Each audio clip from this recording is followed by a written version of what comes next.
How's it going, everybody? My name is Peter Conwell, and welcome to the latest edition of the Startup Mac Vlog. I have my co-founder and CTO, Mark Campbell. our special guest this week, and my usual co-host. Hey everyone, it's Kate Alegado. Hi, Kate. Hey guys. So last week we did a vlog about how to find rockstar interns. So this week we're going to talk about after you find them, how do you hire a rockstar intern? Which is why Mark's here, because that's his job. He's the CTO. His job is to find and hire the technical talent. Since he'll be the one running the technical team, he's the one who's going to be sourcing them and working with them, which is very important. Whoever you hire to be the director or the number one person to run any department in your startup, they're probably going to be that person who builds it. So whoever your CTO is, or your lead of sales or business development, they're going to build the team around them. So you want to make sure they have the ability to do that. Because not only are they going to build the team around them, they're also going to train the team. If they can't do that, that might be an issue. So, any questions for us, Kate? Well, from the last conversation that we had, for those that have yet to watch it, you said, yeah, so watch it first. But you were able to sit down with all those different students, high school and college students that are actually smarter than you and myself. So once you got out of there in terms of getting their contact information, what was, I guess, like top 5 requirements that you were looking at for interns? By the way, what Kate's talking about is we went to a hackathon. Where Mark went around and met and sourced with a lot of students. Which you would know if you go read the previous blog, episode 17. Yes. So Mark, what were the top requirements that you got out of that? So I guess number one, I had to identify that we had something they wanted. The next thing I had to identify was, are they already using the technology that we're building our platform on? Then once I identified whether or not they were using the technology that we were building the platform on, I guess it was the next priority. If they were normal, I had to check the normal factor. Whether or not they were actual like super weirdos. I mean, because being a developer, I can't say that we're all. How do you put this? I don't know. I mean, you get the crazies. What Mark is trying to say is he was trying to find people that he felt he could work with, which is important. Yes. You want to find an intern that fits the culture of your company. That's really what Mark's trying to get to. I had to make sure they were human. So once I determined they were human, then we could move forward. Okay.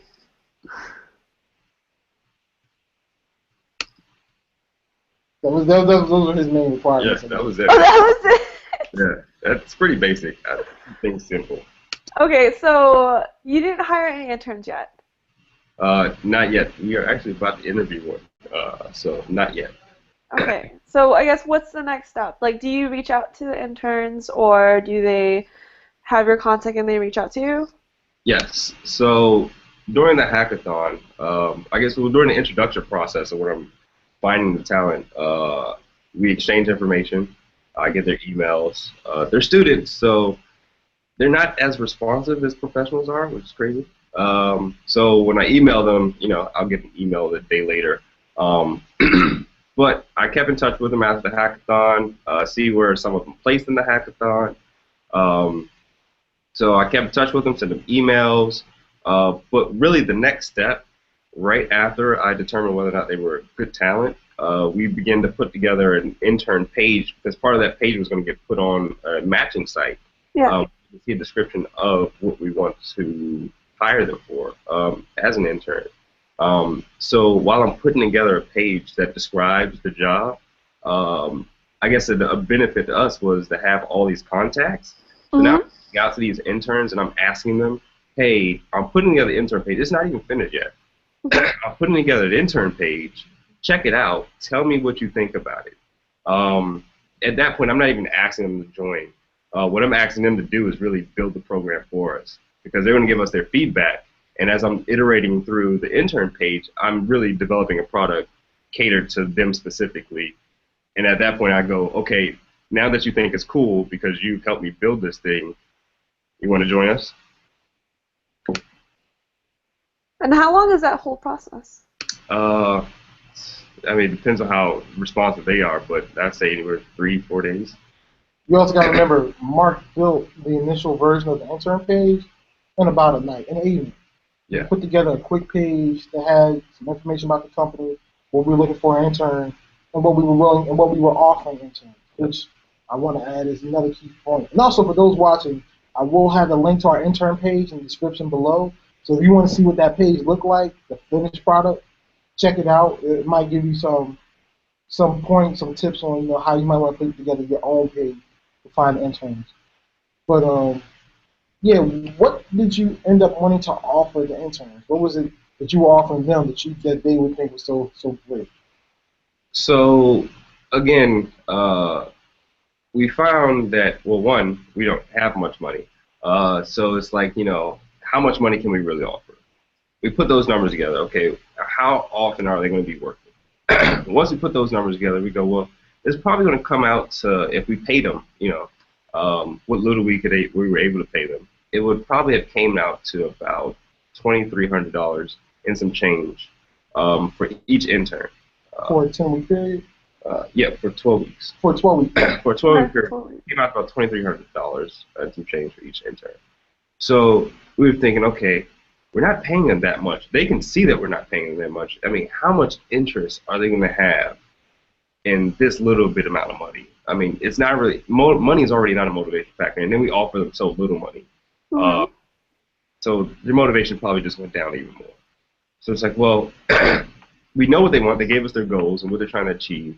So how about we just give them like that benefit? So rather than giving them money, we say, how about we give you, actual hardware and development software and entrepreneurship packages that would help you grow. So we decided to offer them their choice of a iPhone 6 or a Windows Surface Pro. And on top of that, we decided to offer them Code School and Treehouse training software. Now, the advantage there is that the software is catered to training them on what our platform is.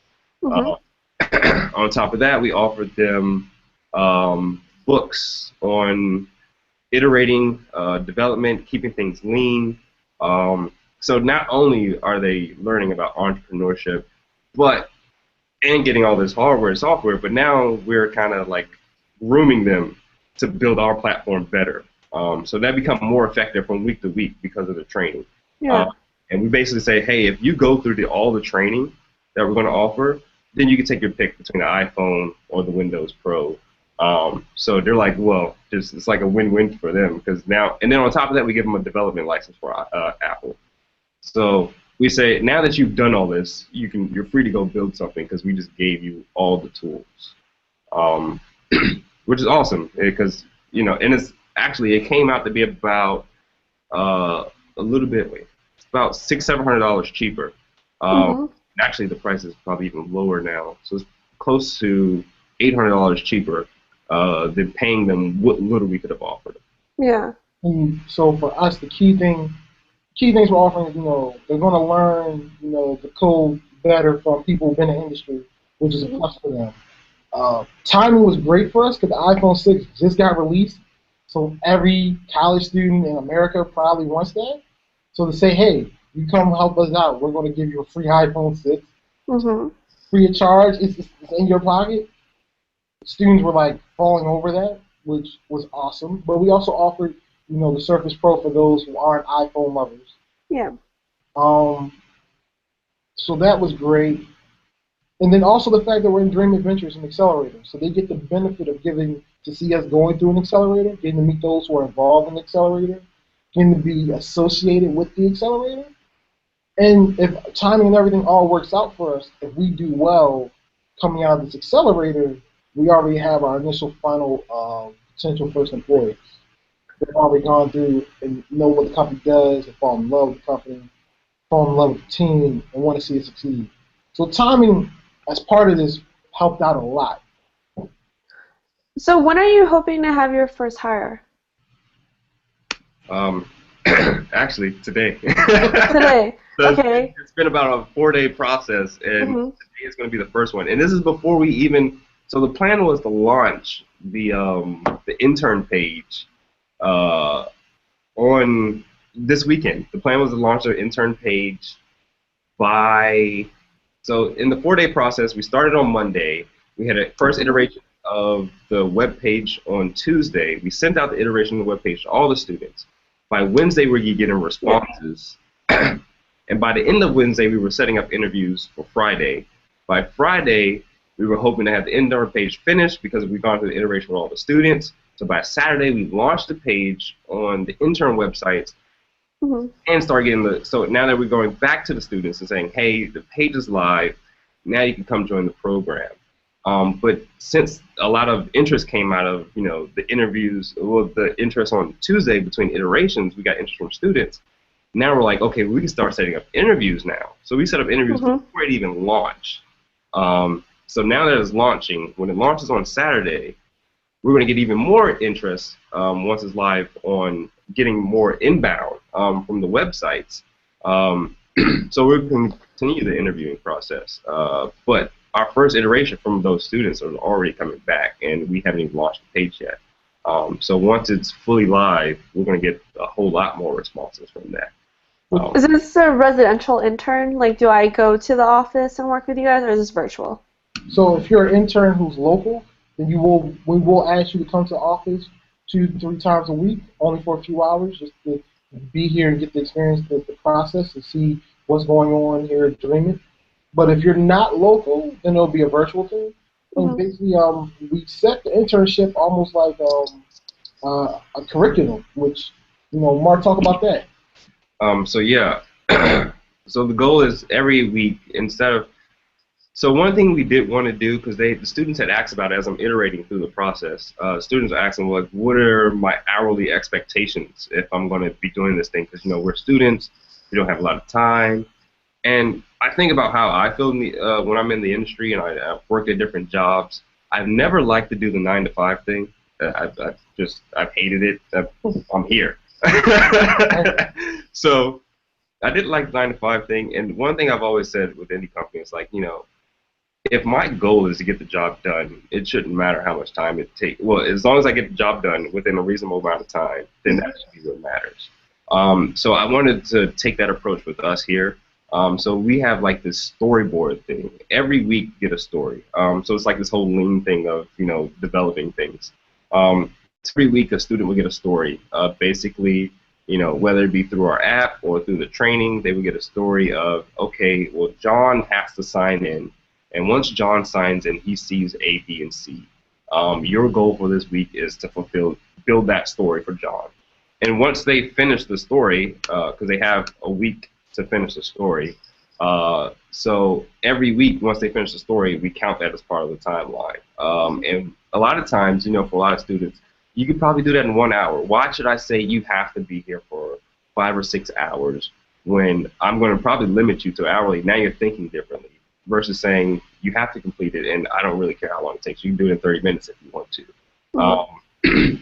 So again, that goes back to not paying them hourly. So now that we're not doing that, say, hey, you just finished the timeline.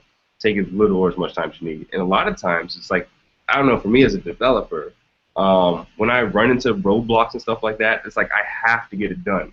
And I'll probably spend a lot more than 8 hours on it if it's really hard. I'll probably spend 10 or 15 hours on it. Like, I'm up to 3 o'clock in the morning because I have to fix this thing. So they could run into that situation, and if we were paying them hourly, it's like they'd probably just stop because, well, they ran out of time. So it's like when they get excited about doing something, why would I ever limit them to doing something hourly? So we have like these goal-based schedules that we're running by. And along with those stories, which for those who don't know, that's an agile term. A story really is just a task broken down into a real-world problem. So it's like they have a task they have to complete every week, but also they also have a course they have to complete every week. So every week we give them training. So you have to complete the training course along with your task. Because it's more than just you working for us. You're an intern. You want to learn. So we want to make sure we build out your coding skills, give you some industry knowledge, and you get a task done. This is all about building up your portfolio for your skill set.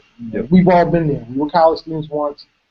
Even those of us who dropped out, those of us finished, our years in college, the things we learned during our internships and going out and getting experience is what propelled us to where we are today. So we want to make sure we do the same for our interns. Yeah. That's something to keep in mind. And by giving them this course week by week, all the interns coming in already know that every week I gotta do a task and I get to do training. And I also get to come into the office if I want to, get to hang out, spend some time, get to see what entrepreneurship is really like. So they already know coming in all the different benefits we have to offer. Because like we said, a key factor for them wasn't money. Financial gain isn't their big driver. What they're looking for is a challenge, to gain experience, and gain knowledge. We've all been interns. We've all been in college. Getting some real world experience and building up your portfolio, building up your resume, goes a long way. And these students are looking for that. They're looking to have some fun. They're looking to do things challenging. They're looking to learn. And to get an iPhone 6 or a Surface Pro, depending on what you want, that's just cool. That's just a cool factor. That's not even really going towards their goals. That's just adding a cool factor in for them. And so we want to make sure we give them everything they need to succeed through our internship. Because it's not just about them helping us. We got to help them out. Yeah. So with the curriculum and the expectations of coming into the office if you're local, earlier you said that it's going to be a 12-week internship. I know that when it comes to like new hires, especially when it comes to like the startup world, is that there's always that kind of evaluation period. Do you guys have that? Or if I sign up as an intern and you hire me, do I 110% will fulfill those 12 weeks?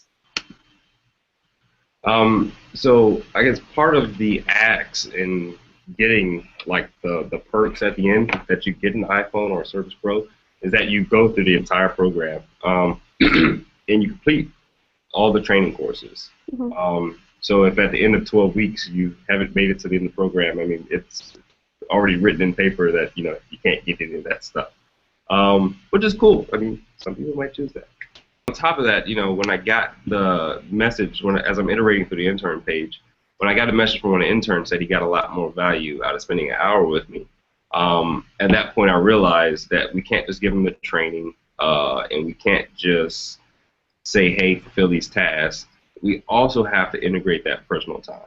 Mm-hmm. So on a weekly basis, we're going to do a hangout where I'm saying basically, hey, go over what you're getting out of this week. What do you need help with? What can I spend some time with you personally on as we move forward? So that way they get the personal time with us, so they're understanding what's going on, and if anything they want to learn, we can start catering those things to them. Mm-hmm. I like that structure. I will say that's definitely different from what I'm very much accustomed to hearing. Yeah, I mean, I guess my personal experience on seeing a startup very much like you guys handle interns. This one particular company that I will not name had an army full of interns. I would say I saw 8 in the office at one time, and they were just chugging along, and neither were they getting any mentorship, nor were they getting paid, and they were traveling. I mean, if you're from the DMV, you're traveling from like Bethesda all the way down to DC, Tyson's. I mean, you're gonna get stuck in traffic, and you're also gonna have to pay for like commute fees, but and they weren't getting paid at all. So it's refreshing to know that you guys are not just paying them or giving them incentives, but also giving them your personal time. Yeah, I mean it's like when you find the value, you are at a disadvantage because you don't have the capital or you don't have the clout of having a name. It's like you got to be the best. So yeah, so what Zappos is, the customer service, we are that same thing with interns. We are the Zappos of internships. Zappos, if you want to sell any of your products on the Redberry platform, please let me know. We would love to hear from you. Plug. Shameless plug, sorry. As Kate can no longer keep her composure through this from the multiple amounts of starts and stops. That was wonderful. That was a great way of breaking character, Kate. Yes. So where do I apply if I were to be an intern? So right now we have it set up on shopredberry.com/interns. Um, Wow, you guys. Oh, that's cool. I'm going on right now. uh, so it's not live until, I mean, we got one more day. We're doing the interview. Like I said, it's the whole process. Now we're on Friday. We do the interview, go live on Saturday. So once that happens, everything will be live and it'll be beautiful. Any words of advice for any company out there trying to hire a rockstar intern? Just go out of the way to cater to them. I mean, not like there's something to learn from that process. And if you can learn from the process of working through interviews, I think you can create a culture starting at even with just the interns. Like we don't have employees yet. So if we can create that process or that culture at the ground level, that'd be cool. It's like, a farming system for startups. They get a hands-on. So be hands-on and be the company you want to be when you have the funding or when you have the money. Be that company early. And I think they'll love you. And you love them. And if you're going to start a company hands-on like that, as your company grows, you should continue that throughout your culture. To be hands-on, to have superiors and employees who engage and interact on a regular basis, who have conversations, who get value other than just monetary value is very beneficial across the board along the way in the growth of the company. I like that. So I think that's it for this week's edition. It's kind of a longer video, but we really want to get through these key points about how to really hire a rockstar intern. And the way we went about it was we sourced them through a major hackathon, and from that hackathon we built relationships, and if those relationships are going to turn into our first few interns and eventually hopefully some key hires. So yeah, thank you everybody for watching. That's this week's edition of the Startup Mac Vlog. Bye everybody. Bye, everyone.